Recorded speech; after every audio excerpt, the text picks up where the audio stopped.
Real estate രംഗത്ത് മുസ്ലിം സാന്നിധ്യം കൂടുതലായപ്പോൾ land ജിഹാദ് എന്ന് പറഞ്ഞ് വരുന്ന സാഹചര്യം ഉണ്ടായി. മുസ്ലിം കുട്ടികൾ ഇന്ത്യയിലെ പ്രീമിയർ ഇൻസ്റ്റിറ്റ്യൂട്ടുകളിൽ നല്ലൊരു എണ്ണം അവർ വരികയും ചെയ്തപ്പോൾ എൻട്രൻസ് ജിഹാദ് എന്നുള്ള പദം കേൾക്കുന്നത് പോപ്പുലേഷനുമായി ബന്ധപ്പെട്ട് വോട്ട് ഒരു പ്രത്യേക പാർട്ടിക്ക് ചെയ്യുന്നു എന്നുള്ളവർക്കുള്ള ജിഹാദി പരാമർശങ്ങൾ, അവിടെ ഹലാൽ ജിഹാദും തുപ്പൽ ജിഹാദും കൊണ്ടുവരാൻ ശ്രമിച്ച സാഹചര്യം, ഇങ്ങനെ യൂണിഫോമുമായി ബന്ധപ്പെട്ട ഹിജാബുമായി ബന്ധപ്പെട്ട ജിഹാദി പരാമർശം, സിവിൽ സർവീസിൽ മുസ്ലിങ്ങൾ ഇപ്പോൾ ഇത് പിടിച്ചെടുത്ത് നോക്കുക കംപ്ലീറ്റ്. എന്താവും സംഭവിക്കുക?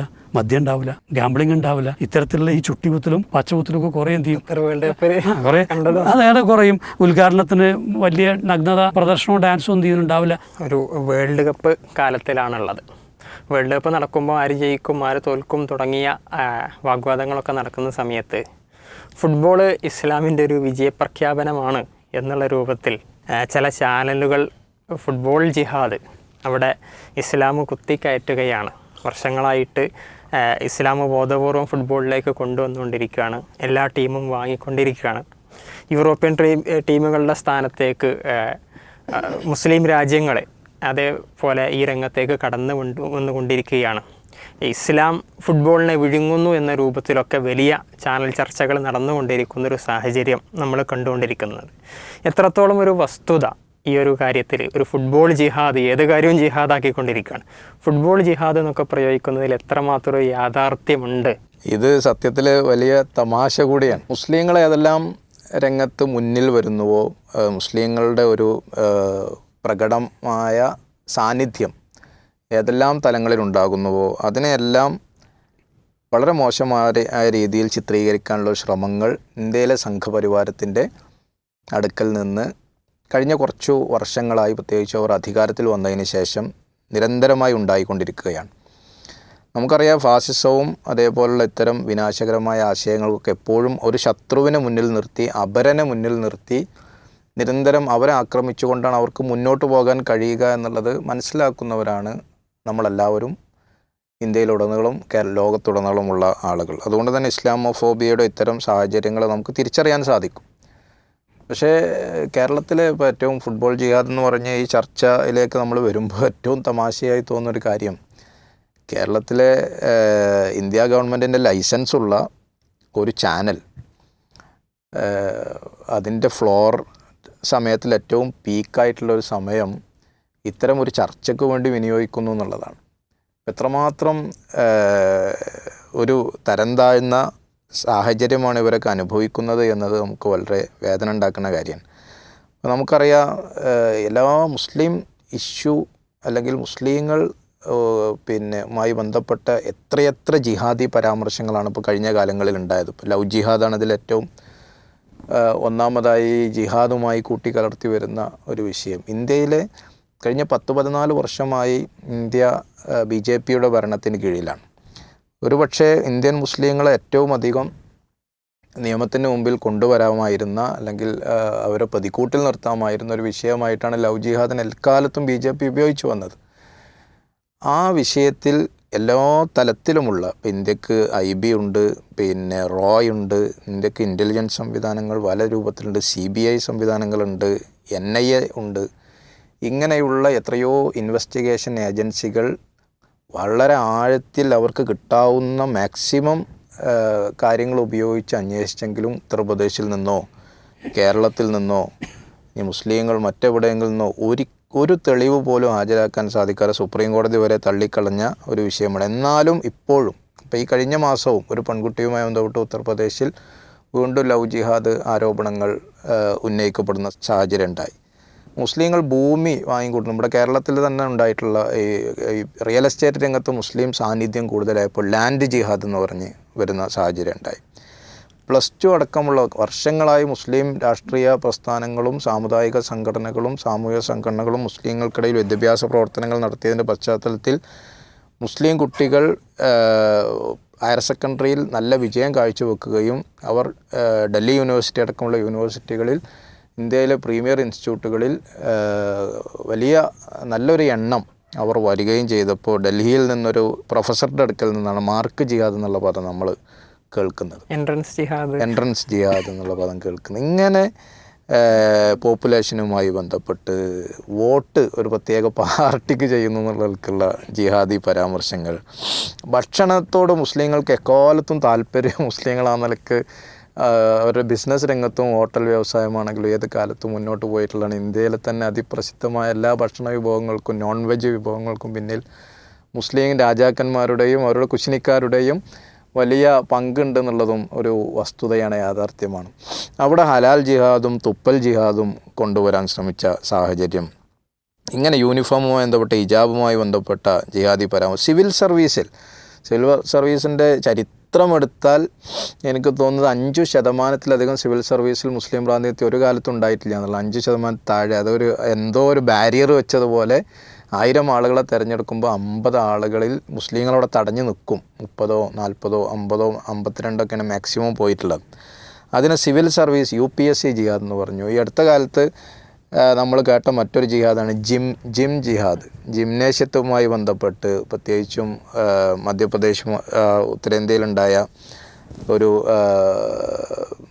സാധുവായ ഒരു മനുഷ്യൻ്റെ കട ആക്രമിച്ചപ്പോൾ അവിടെ പിന്നെ ഒരു ജിംനേഷ്യം നടത്തുന്ന ഒരു ചെറുപ്പക്കാരൻ ഇടപെട്ട് അദ്ദേഹം മുസ്ലിം പേര് പറഞ്ഞതിൻ്റെ പശ്ചാത്തലത്തിലും പിന്നെ ജിംനേഷ്യവുമായി ബന്ധപ്പെട്ട് 1-2 മുസ്ലിം പരാമർശങ്ങൾ ഉണ്ടാകുന്ന പശ്ചാത്തലത്തിലും ജിംനേഷ്യം ചെയ്ത്, അതായത് പാലക്കാടും അവസാനം അത് മറ്റൊരു രൂപത്തിൽ അവതരിക്കേണ്ട ഒരു ബിസിനസ്സിനെ ഒരു ചെറുപ്പക്കാരൻ എല്ലാവരും അവനവൻ്റെ ബിസിനസ്സിനെ കൂടുതൽ കസ്റ്റമേഴ്സിലേക്ക് എത്തിക്കാൻ എന്ത് കസ്റ്റമൈസ്ഡ് സംവിധാനമാണ് എൻ്റെ ബിസിനസ്സിൽ കൊണ്ടുവരേണ്ടത് എന്ന് ആലോചിച്ച ഒരു പാവം ചെറുപ്പക്കാരൻ, ഒരു ബ്രാൻഡിങ്, അയാളുടെ ബിസിനസ് കേന്ദ്രത്തിലേക്ക് കൂടുതൽ അയാളുടെ പ്രദേശത്ത് ജീവിക്കുന്ന മനുഷ്യന്മാരും കൂടുതൽ ഇതുവരെ കടന്നു വരാത്ത ആളുകൾ എങ്ങനെ കൊണ്ടുവരാൻ സാധിക്കും എന്ന് ശ്രമിച്ചപ്പോൾ അയാൾ മ്യൂസിക് കുറേ ആളുകൾക്ക് തടസ്സമായി നിൽക്കുന്നുണ്ട്. ശരി, മ്യൂസിക് ഇല്ലാത്ത മറ്റെന്തെങ്കിലും ഒരു ഇൻസ്ട്രുമെൻ്റൽ മ്യൂസിക് ഇല്ലാത്ത ശബ്ദങ്ങൾ ഞാൻ എൻ്റെ കാണിക്കാം, അല്ലെങ്കിൽ എല്ലാവരും ഹിജാബ് ധരിക്കാതെ തുറന്നിട്ട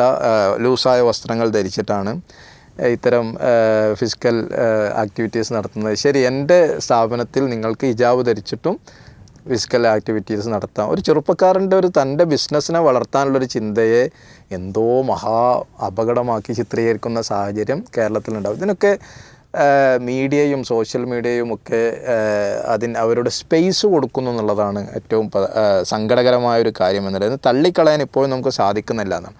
അവിടെയാണ് ഇപ്പോൾ ഈ ഫുട്ബോളുമായി ബന്ധപ്പെട്ട ജിഹാദി പരാമർശങ്ങൾ നമ്മളുടെ നാട്ടിൽ ഒരു ചർച്ച വന്നു, ആളുകൾ അതിനുമായി പ്രതികരണങ്ങൾ നടത്തുന്നു. ഇപ്പോൾ നേരത്തെ ഉള്ളൊരു ചർച്ചയിൽ നമ്മൾ പറയുകയുണ്ടായി, ഏറ്റവും കൂടുതൽ ഈ കുടിയേറ്റ പശ്ചാത്തലമുള്ള ആളുകൾ ഫുട്ബോൾ രംഗത്തേക്ക് ഇപ്പോൾ യൂറോപ്യൻ ടീമുകളിൽ കുടിയേറ്റ പശ്ചാത്തലമുള്ള ധാരാളം ആളുകൾ വെളുത്ത വർഗ്ഗക്കാർക്കിടയിൽ നമ്മൾ കറുത്ത കളിക്കാരെ കാണുമ്പോൾ തന്നെ ഇപ്പോൾ ഏറ്റവും അവസാനം ഫ്രാൻസിൻ്റെ എംബാപ്പയോടൊപ്പം കളിക്കുന്ന ബാലൻഡിയോർ അവാർഡൊക്കെ നേടിയിട്ടുള്ള ഉസ്മാൻ ഡംബലെ എന്ന കളിക്കാരൻ, അദ്ദേഹം ഇതുപോലെ ഒരു മാലി സ്വദേശിനിയായ അമ്മയുടെയും അതേപോലെ തന്നെ ഒരു എറിത്രിയനാണ് തോന്നുന്നു അച്ഛൻ്റെ ഗോത്രം, ആ സ്വദേശത്ത് നിന്ന് വന്നിട്ടുള്ള ഒരു മുസ്ലിം പശ്ചാത്തലമുള്ള കളിക്കാരനാണ്. പക്ഷേ അദ്ദേഹം ജനിച്ചതൊക്കെ ഫ്രാൻസിലാണ്. പക്ഷെ ഫ്രാൻസ് പോലെയുള്ള ലോകോത്തരമായ ഒരു ടീമിൽ ഒരു കളിക്കാരന് സ്പേസ് കിട്ടുക എന്നുള്ളത്, ഞാൻ മുമ്പ് പറഞ്ഞിരുന്നു, ഇപ്പോൾ സിനദിൻ സിദാൻ എന്ന് പറയുന്ന ഫ്രാൻസിൻ്റെ എക്കാലത്തെയും മികച്ച പന്ത് കളിക്കാരൻ്റെ ഫുട്ബോളറുടെ 3 മക്കളുണ്ട് അദ്ദേഹത്തിന്. 3 മക്കളും ഫുട്ബോളർമാരാണ്. പക്ഷേ ആ 3 മക്കൾ ഒരാൾക്ക് പോലും ഫ്രാൻസിൻ്റെ ദേശീയ ടീമിലേക്ക് ഒരു സ്പേസ് കിട്ടിയില്ല, ഒരു അവസരം കിട്ടിയിട്ടില്ല. കാരണം വെച്ചാൽ അവരുടെ കളിയേക്കാൾ എത്രയോ മുകളിലാണ് മറ്റുള്ളവർ കളിച്ചുകൊണ്ടിരിക്കുന്നത്. അൾജീരിയയുടെ ഗോൾ കീപ്പർ, അതെ. അപ്പോൾ അവസാനം അദ്ദേഹത്തിൻ്റെ വല്യച്ഛൻ അൾജീരിയയുടെ പിതാമഹൻ്റെ അൾജീരിയൻ സ്വദേശമായ അൾജീരിയയിലേക്ക് തിരിച്ചുപോയി അവിടെ നാഷണാലിറ്റി എടുത്ത് അതിൻ്റെ ഗോൾ കീപ്പറായിട്ടാണ് ലോകകപ്പ് കളിച്ചുകൊണ്ടിരിക്കുന്നത്. ഫ്രാൻസിൽ ചാൻസ് കിട്ടാത്തതുകൊണ്ടാണ്. ഇത്തരം സാഹചര്യങ്ങളൊക്കെ തിരിച്ചറിയാതെ ഇപ്പോൾ സ്പെയിനിൽ പിന്നെ സ്പെയിൻ ഒക്കെ എക്കാലഘട്ടത്തിലും കാളപ്പോരിൻ്റെ നാട് എന്നാണ് സ്പെയിന് പൊതുവെ അറിയപ്പെടുന്നതിന്. അതുപോലെ തന്നെ വംശവെറിയുടെയും വർണ്ണവെറിയുടെയും മൊറോക്കോക്കാരായ ആളുകൾ, ഇസ്ലാമിനോട് ഏറ്റവും വെറിയുള്ള ആളുകൾ, അത് അന്തലുസിയൻ കാലഘട്ടത്തിന് ശേഷം സ്പാനിഷ് ഒരു ക്രൈസ്തവ അധിനിവേശം അവിടെ വന്നതിന് ശേഷം വലിയ അളവിൽ മുസ്ലിം വിരോധമുള്ള ആ നാട്ടിലാണ് ലാമിൻ യമാൽ എന്ന് പറയുന്ന ഒരു ചെറുപ്പക്കാരൻ തൻ്റെ കളിമികവ് കൊണ്ട് മാത്രം ടീമിലെത്തുകയും എത്തിയെന്ന് മാത്രമല്ല തൻ്റെ മുസ്ലിം ഐഡൻറ്റിറ്റി നിരന്തരം അറിയിക്കുകയും ഇപ്പോൾ ഫലസ്തീനോടൊക്കെയുള്ള ഐക്യദാർഢ്യം നിരന്തരം പറയുകയും സ്പാനിഷ് ടീമിന് തന്നെ അയാളോട് ഐക്യദാർഢ്യം പ്രകടിപ്പിക്കേണ്ടി വരുന്ന സാഹചര്യം ഉണ്ടാവുകയൊക്കെ ചെയ്തത്. ജർമ്മനി നോക്കുകയാണെങ്കിൽ ജർമ്മനിയിൽ പിന്നെ ഇപ്പോൾ കളിച്ചുകൊണ്ടിരിക്കുന്ന ഒരു ജമാൽ മൂസിയാള എന്ന് പറയുന്ന അദ്ദേഹത്തിൻ്റെ പശ്ചാത്തലവും ഒരു മുസ്ലിം പശ്ചാത്തലവും, അദ്ദേഹം ഒരു പ്രാക്ടീസിങ് മുസ്ലിമാണ് എന്ന് പലപ്പോഴും അഭിമുഖങ്ങളിൽ പറഞ്ഞിട്ടുണ്ട് എന്ന് നമുക്ക് മീഡിയകൾ നോക്കിയാൽ കാണാൻ സാധിക്കും. അപ്പോൾ ഇതൊക്കെ കാണുമ്പോൾ ചില ആളുകൾക്ക് ഇപ്പം തമാശയിൽ ഏതൊരു ചർച്ചയിൽ ഞാൻ കേട്ടതുപോലെ ഇപ്പോൾ ഈ ഇംഗ്ലീഷ് പ്രീമിയർ ലീഗ് എന്ന് കേട്ടപ്പോൾ അത് മുസ്ലിം ലീഗുമായി ബന്ധപ്പെട്ട എന്തോ സാധനമാണെന്നുള്ളത് ഒരാൾ തമാശയിൽ പറയുന്നത് പോലെ ഈ ലീഗ് എന്നൊക്കെ കേൾക്കുമ്പോഴേക്കും ഇതൊക്കെ ഇസ്ലാമിന് എന്തോ കാര്യമാണ്, അല്ലെങ്കിൽ മുസ്ലിം ഏതെങ്കിലുമൊക്കെ മുസ്ലിം പേരുള്ള ആളുകൾ വല്ല ഇത്തരം ക്ലബ്ബുകളിലോ കാര്യങ്ങളിലോ, ഇപ്പോൾ ലോകത്തെ നമ്പർ 1 ക്ലബ്ബുകളിലൊക്കെ മുസ്ലിം പേരുള്ള ആളുകൾ ഇൻവെസ്റ്റ് ചെയ്തിട്ടുണ്ട്. PSG പോലുള്ള ക്ലബ്ബുകളൊക്കെ ഖത്തർ വംശജരുടെ അധീനതയിലേക്ക് കഴിഞ്ഞ ലോകകപ്പിന് ശേഷമൊക്കെ വന്നിട്ടുണ്ട്. ഇത്തരം കാര്യങ്ങളൊക്കെയാണ് ഇവർ തെളിവായി ഉദ്ധരിക്കുന്നത്. ഒരു കാര്യം കൂടി ഞാൻ സൂചിപ്പിക്കുന്നത് എന്താ വെച്ചാൽ, ഇതൊക്കെ ഈ വിമർശനം ഉന്നയിക്കുന്ന ആളുകൾ കൂടി മനസ്സിലാക്കേണ്ട കാര്യം, നിങ്ങൾ ഈ വിമർശനം ഉന്നയിക്കുമ്പോൾ ആളുകൾ എന്താണ് ലോകത്ത് സംഭവിക്കുന്നത്, ആളുകൾ ഈ മതത്തെക്കുറിച്ച് അറിയാൻ ശ്രമിക്കാൻ, ആളുകൾ ഇതിനെക്കുറിച്ച് പഠിക്കാൻ ശ്രമിക്കാൻ. എന്താണ് ഈ ഓരോ അത് കേരളത്തിൽ പോലും സംഭവിക്കുന്നു. എന്താണ് ഫുട്ബോൾ? അപ്പോൾ ജിഹാദിനെക്കുറിച്ച് കുറച്ചുകൂടി ആളുകൾ പഠിക്കും, കുറച്ചുകൂടി എന്തുകൊണ്ടാണ് മുസ്ലിം പേരുള്ള ആളുകൾ ഇത്തരം സ്ഥലങ്ങളിലൊക്കെ വന്നിട്ടുള്ളത്, എന്താണ് ഇസ്ലാം, എന്താണ് മുസ്ലിം നാമം. ഒരൊറ്റ ഉദാഹരണം ഞാൻ പറയാം. അബുദാബിയിലെ ഷെയ്ഖ് സായിദ് മസ്ജിദ് ഉണ്ട്. ഷെയ്ഖ് സായിദ് മസ്ജിദിലേക്ക് ഏതൊരാളും കടക്കുമ്പോൾ അവിടെ ഒരു സ്ത്രീ അവിടേക്ക് വരുമ്പോൾ ഒരു ഗൗണ് ധരിച്ചിട്ട് കിടക്കണം എന്നുള്ളതാണ് അവിടുത്തെ നിയമം, എല്ലാവർക്കും അറിയാം. ആ ഗൗണ് ഇപ്പോൾ യൂറോപ്യൻസായ ധാരാളം ആളുകൾ മിനിസ്കർട്ട് ധരിച്ച് അവിടെ വരുന്നു. അവർ ഒരു ഫ്രഷായ ഗൗണാണ് അവിടെ കൊടുക്കുക, ഏറ്റവും വൃത്തിയുള്ള ഒരു പർദ്ദ, ഒരു അബായ അവരെ ധരിപ്പിക്കുന്നു. ആ പർദ്ദ ധരിക്കുന്നതുകൊണ്ട് മാത്രം ഓരോ വർഷവും ആയിരക്കണക്കിന് ആളുകൾ ഇസ്ലാമിലേക്ക് ഒരു വാക്ക് പോലും UAE ഗവൺമെൻറ് ഇസ്ലാമിനെ കുറിച്ച് പറയുകയോ ഒന്നും ചെയ്യുന്നില്ല. പക്ഷേ ഈ ഒരു ഗൗണ് ധരിക്കുന്നതോടുകൂടി ഈ വനിതകൾ പിന്നീട് ഇസ്ലാമിലേക്ക് കടന്നു വരുന്ന ആളുകൾ പറയുന്നത്, ഞങ്ങൾ ഇതുവരെ ഒരിക്കലും വിചാരിക്കാത്തൊരു കംഫേർട്ടും എനിക്കൊന്നും സംഭവിക്കുന്നില്ല എന്ന് ബോധ്യപ്പെടുകയും ചെയ്യുന്നതിൻ്റെ അടിസ്ഥാനത്തിൽ ഞാൻ ഈ മതത്തെക്കുറിച്ചും ഇതിനെക്കുറിച്ചും കൂടുതൽ പഠിക്കാൻ ശ്രമിക്കുകയും മുസ്ലിങ്ങളാവുകയും ചെയ്യുന്നതാണ്. അപ്പോൾ ഈ ജിഹാദി പരാമർശങ്ങളൊക്കെ കേൾക്കുമ്പോൾ ഇസ്ലാമിക പ്രബോധകരും ഇസ്ലാമിക പ്രവർത്തകരൊക്കെ സന്തോഷിക്കുകയാണ് സത്യത്തിൽ ചെയ്യുന്നത്. ഇതൊക്കെ ഇസ്ലാമിനെ പ്രചരിപ്പിക്കാനുള്ള വഴികളായി മാറുന്നു, ഇസ്ലാമിലേക്ക് ആളുകൾ പഠിക്കാനും അറിയാനുള്ള വഴികളായി മാറുന്നു എന്നുള്ളതാണ് നമുക്ക് പറഞ്ഞു വെക്കാനുള്ളത്. ഫുട്ബോളിലും ജിഹാദ് എന്ന് കടത്തി കൊണ്ടുവരുന്ന ആളുകൾ ഇസ്ലാം ഇവിടെ ഒന്നും ഇല്ലാതായിക്കൊണ്ടിരിക്കുക എന്ന് പറയും, അതേസമയം തന്നെ എല്ലായിടത്തും ഇസ്ലാമും ജിഹാദും വരിക എന്ന് പറയുകയും ചെയ്യുന്നു. ഒരു മുസ്ലിം കളിക്കാരൻ സുജൂദ് ചെയ്യുമ്പോൾ അത് ജിഹാദാവുകയും നമ്മളെ ചെസ്സിലെ ചാമ്പ്യനായ പ്രജ്ഞാനന്ദയുടെ കുറി അതൊരു വലിയൊരു അടയാളമായി കാണുകയും ചെയ്യുന്ന ആൾക്കാർ. അതേപോലെ സൗത്ത് ഇന്ത്യൻ സിനിമാ താരങ്ങൾ അവരുടെ ഹിന്ദു ഐഡൻറ്റിറ്റി വെളിപ്പെടുത്തുമ്പോൾ അതൊരു വലിയ സംഭവമായി പ്രചരിപ്പിക്കുകയും, നേരെ മറിച്ച് ഒരു മുസ്ലിം ഐഡൻറ്റിറ്റി ഒന്നും വെളിപ്പെടുത്തുന്നില്ലെങ്കിൽ പോലും ഒരു മുസ്ലിം പേരുണ്ടെങ്കിൽ അതൊരു ജിഹാദായി ചിത്രീകരിക്കുകയും ചെയ്യുന്നൊരു സാഹചര്യം ഇവിടെ നിലവിൽ നമ്മൾ കാണുന്നുണ്ട്. യഥാർത്ഥത്തിൽ ഇങ്ങനൊരു ഇസ്ലാം ഐഡൻറ്റിറ്റിയെ കാണിക്കുക എന്നുള്ളത്, അല്ലെങ്കിൽ ഫുട്ബോൾ ഏതെങ്കിലും ഒരു മേഖലയിൽ മുസ്ലിങ്ങൾ വളരുന്നു എന്നുള്ളത്, അത് യഥാർത്ഥത്തിൽ ഭയപ്പെടേണ്ട ഒരു സാഹചര്യം നിലവിലുണ്ടോ? തീർച്ചയായിട്ടും. ശരിക്കും പറഞ്ഞു കഴിഞ്ഞാൽ ഈ മുസ്ലിങ്ങളുടെ ഒരു ബുദ്ധിയുടെ മുൻപിൽ ഈ തോറ്റുപോയിക്കൊണ്ടിരിക്കുകയാണ്. കാരണം എപ്പോഴും മുസ്ലിങ്ങൾ ഒരു മുഴം മുൻപേ എറിയാണ്. കാരണം ഇവരങ്ങനെ പിറകിൽ വന്ന് റിസർച്ച് ചെയ്ത്, അയ്യോ ഇതിൽ ലാൻഡിൽ ജിഹാദുണ്ട്, അങ്ങനെ ഓരോരോ കാര്യങ്ങളും അവരിങ്ങനെ വളരെ വിഷമിച്ചാൽ നമ്മൾ മനസ്സിലാക്കണം വെച്ചാൽ അവരെന്നെ പറയുന്നതാണ് വലിയ തിങ്ക് ടാങ്ക്സുള്ള പ്രസ്ഥാനങ്ങളാണ് ഇതൊക്കെ. പക്ഷെ അവർക്കാർക്കും തന്നെ മുൻകൂട്ടി ഇതൊന്നും കണ്ടുപിടിക്കാൻ കഴിയുന്നില്ല. അത്രയും ബുദ്ധിപരമായി നിഗൂഢമായിട്ടാണ് ഈ ജിഹാദ് മുസ്ലിങ്ങൾ നടത്തിക്കൊണ്ടിരിക്കുന്നത്. എനിക്ക് തോന്നുന്നു വെച്ചാൽ രഹസ്യമായിട്ടൊക്കെ ചെന്ന് കഴിഞ്ഞാൽ ആ മാസ്റ്റർ പ്ലാനിൻ്റെ കുറച്ചൊക്കെ ചിലപ്പോൾ മുസ്ലിങ്ങൾ എന്ത് ചെയ്യും പറഞ്ഞു കൊടുത്തേക്കുന്നതാണ് തോന്നുന്നത്.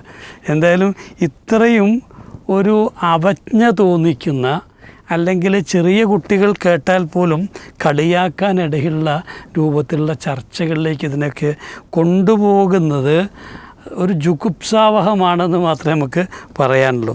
ശരിക്കും ആലോചിച്ച് നോക്കുമ്പോൾ ക്രിക്കറ്റ് എടുത്താൽ, ഇപ്പോൾ ഒരു കാലത്ത്, ഇപ്പോൾ എൻ്റെയൊക്കെ കുട്ടിക്കാലത്ത് അറിയാം, അന്ന് ക്രിക്കറ്റിലെ രാജാക്കന്മാർ എന്ന് പറഞ്ഞാൽ കരീബിയക്കാരാണ്, വെച്ചാൽ വെസ്റ്റ് ഇൻഡീസാണ്.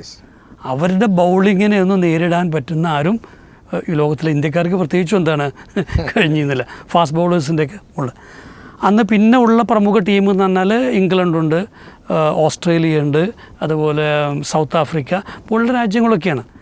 പക്ഷേ പിന്നെ നമ്മൾ കാണുന്നു ഇന്ത്യയും ഈ പാകിസ്ഥാനും ഒക്കെ പോലുള്ള രാജ്യങ്ങൾ ഇതിലേക്ക് വരുന്നു. ഒടുവിൽ ലോകകപ്പ് വിജയിക്കുന്നിടത്തേക്ക് എത്തുന്നു. ഇപ്പോൾ കപിൽ ദേവിൻ്റെ നേതൃത്വത്തിൽ ലോകകപ്പ് ജയിക്കുന്ന സമയത്ത് അതുവരെ ഒരു രാജ്യം, ഒരു ക്രിക്കറ്റിൻ്റെ ഒരു രാജ്യം നടത്തുന്ന ഇന്ത്യക്ക് അങ്ങനെ അത്രയും വലിയ ഐഡൻറ്റിറ്റി ഇല്ല. ഇമ്രാൻഖാൻ്റെ നേതൃത്വത്തിൽ പാകിസ്ഥാന് നിന്നു. അപ്പോൾ പിന്നീട് നമ്മൾ ശ്രീലങ്ക എന്ത് ചെയ്യുന്നുണ്ട് അല്ലേ, ഒരു വളരെ ചെറിയൊരു രാജ്യമായിട്ട് ശ്രീലങ്ക ഇതുപോലെ ലോകകപ്പ് നേടുന്നു. ഇപ്പോൾ നമ്മൾ കാണുന്ന എന്താണ്, ഇപ്പോൾ ബംഗ്ലാദേശ്, അഫ്ഗാനിസ്ഥാൻ, UAE പോലുള്ള രാജ്യങ്ങളൊക്കെ ഈ രംഗത്തേക്ക് വരുന്നുണ്ട്. അപ്പോൾ ഇതൊക്കെ വളരെ ആസൂത്രിതമായിട്ട് ഇങ്ങനെ പിന്നെ ഒരു ക്രിക്കറ്റ് ജിഹാദിലേക്ക് കാര്യങ്ങൾ പോയിക്കൊണ്ടിരിക്കുകയാണ് എന്ന് ആരെങ്കിലും ഗവേഷണം ചെയ്ത് കണ്ടുപിടിച്ചാൽ അത് എത്രമാത്രം ഒരു ഫലിതമാണെന്ന് നമ്മൾ പറയാം. പക്ഷേ ഇവിടെ ഒരേ ഒരു കാര്യം നമ്മൾ മനസ്സിലാക്കണം. ചിലപ്പോൾ ആലോചിക്കുമ്പം ഈ IPL വന്നു. IPL എന്താണ്, ഇതിനെ എങ്ങനെയാണ് കൂടുതൽ കമേഴ്ഷ്യലൈസ് ചെയ്യാൻ പറ്റുക എന്നുള്ളൊരു ആലോചനയിൽ നിന്നുണ്ടായൊരു സാധനമാണ്. അത് ഇവിടുത്തെ ബിസിനസ് കമ്മ്യൂണിറ്റിയെ സംബന്ധിച്ചോളവും അതുപോലെ തന്നെ ഈ പ്ലെയേഴ്സിനെ സംബന്ധിച്ചോളവും ക്രിക്കറ്റ് ബോർഡിനെ സംബന്ധിച്ചോളമൊക്കെ വളരെയേറെ പിന്നെ അവരുടേതായ താല്പര്യങ്ങൾ സംരക്ഷിക്കാൻ പറ്റിയൊരു സാധനമാണ്. കുറേ കാണികൾ എന്താണ് രാവും പകലില്ലാതെ ഇതിൻ്റെ മുമ്പിലിരുന്നിട്ട് മറ്റേ പരസ്യങ്ങൾക്ക് ചെവി കൊടുത്ത് ഒരുപാട് പിന്നെ നഷ്ടം സഹിച്ച് ഒരു പൈസ ഉണ്ടാക്കി കൊടുക്കുകയും ചെയ്യുന്നുണ്ട്. അപ്പോൾ IPL സ്വാഭാവികമായിട്ടും IPLൻ്റെ ഒരു കമ്പനി അല്ലെങ്കിൽ ഒരു ഫ്രാഞ്ചൈസി സാധനം ഇതിപ്പോൾ ഏതെങ്കിലും ഒരു മുസ്ലിങ്ങൾ വാങ്ങുകയാണെങ്കിൽ, ഏറ്റെടുക്കുകയാണെങ്കിൽ അതിൻ്റെ പിറകിൽ എന്താണുള്ളത്, സാമ്പത്തിക താല്പര്യങ്ങളും ചില രാഷ്ട്രീയവും ഇതാണ് ഉണ്ടാവുക. സമാനമായ രീതിയിൽ നമുക്ക് ലോകത്തിലെ കുറേ വൻകിട ക്ലബ്ബുകളെ ഇന്ന് മുസ്ലിം രാഷ്ട്രങ്ങളിൽ നിന്നുള്ള മറ്റേ വലിയ ബിഗ് ഷോട്ടുകളും ഇന്ത്യൻ ഭരണകൂടങ്ങളും വാങ്ങിയിട്ടുണ്ട്. അതൊരു സത്യമാണ്. അതായത് ഇപ്പോൾ മറ്റേ നമ്മുടെ എന്താണ് അബുദാബിയിലെ ഷെയ്ഖ് എന്താ മൻസൂർ അൽ നഹിയാൻ എന്നൊക്കെ പറയുന്ന അദ്ദേഹത്തിന് മാത്രം 13ഓളം ക്ലബ്ബുകൾ എന്താണ് അദ്ദേഹത്തിന് അണ്ടറിലുണ്ടെന്നുള്ളതാണ്. സൗദി അത് മറ്റേ ഈ എന്താണ് മാഞ്ചസ്റ്റർ സിറ്റി അടക്കമുള്ള വലിയ ക്ലബ്ബുകൾ. ഇതുപോലെ തന്നെ സൗദി എന്ത് ചെയ്തിട്ടുണ്ട്, ന്യൂ കാസിൽ എന്ത് ചെയ്തിട്ടുണ്ട്, ഹോൾഡ് ചെയ്യുന്നത് അവിടുത്തെ ഇതാണ്. ഈജിപ്തിൻ്റെ, ഖത്തറിൻ്റെ ഒക്കെ പല ഷെയ്ഖുമാരുടെയും കയ്യിൽ ഇത്തരം ഇതുകളുണ്ട്. അതെത്രയേ ഉള്ളൂ, അവരെല്ലാം തന്നെ ബിസിനസ് ഇൻവെസ്റ്റ്മെൻറ്റാണ് നടത്തിയിട്ടുള്ളത്. അത് അവരെ സംബന്ധിച്ചോളം അവരുടെ കയ്യിലുള്ള പണം എങ്ങനെ ചാനലൈസ് ചെയ്യണം എന്നുള്ളൊരു ആലോചന ഉണ്ടായിട്ടുള്ള ഒരു പൈസ ഉണ്ടാക്കണം. ഇപ്പോൾ ഇന്ത്യയിൽ ആലോചിച്ച് വളരെ മുമ്പ് തന്നെ ഇപ്പോൾ നമ്മുടെ കുട്ടിക്കാലത്ത് നമ്മൾ ഏറ്റവും കേട്ടിരുന്ന 2-3 ക്ലബ്ബുകളുടേത് ബംഗാളിലുള്ള, അതിലൊന്ന് മുഹമ്മദ് അൻസായിരുന്നു. അതിനെക്കുറിച്ചുള്ള ചരിത്രം തന്നെ നമുക്കറിയാം. അവിടുത്തെ പ്രോഗ്രസീവ് മുസ്ലിംസ്, ആ ഭാഷയിൽ പറയുന്നതാണ്, പ്രോഗ്രസീവ് മുസ്ലിംസ് ഉണ്ടാക്കിയ, ദേശീയ മുസ്ലിംസ് ഉണ്ടാക്കിയ ഒരു ഇതാണ്. അതെ. അപ്പോൾ അന്നിപ്പോൾ എന്തെങ്കിലും ജിഹാദ് ഉദ്ദേശിച്ചിട്ടല്ല, അത് ആ കളിയോടുള്ള കമ്പക്കാരായിട്ടുള്ള ആളുകൾ അവരുടെ താല്പര്യമുള്ളൊരു മേഖലയിൽ സ്വാഭാവികമായി ഇൻവെസ്റ്റ്മെൻറ്റ് നടത്തുന്നു.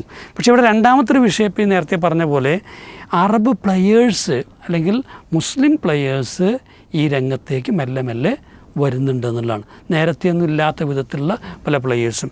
സ്വാഭാവികമായും അവർ കളിക്കളത്തിൽ കാണിക്കുന്ന ഒരു സംസ്കാരം, അവരുടെ ഐഡൻറ്റിറ്റിയുടെ ഒരു പ്രതിഫലനം പലപ്പോഴും സ്വാധീന ശക്തിയായി മാറാനിടയുണ്ട് എന്നുള്ളത് ഒരു സത്യമാണ്.